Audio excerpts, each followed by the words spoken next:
على رمال ذهبية تمتد حتى الأفق تروى الحكاية، حكاية وطن لم يعرف الانقسام ولم يقبل أن يجزأ.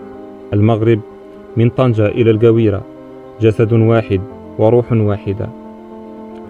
منذ عقود كانت الصحراء عنوانا للتحدي ورمزا للوحدة. لم تكن مجرد أرض، كانت وعدا أن تبقى مغربية مهما طال الزمان.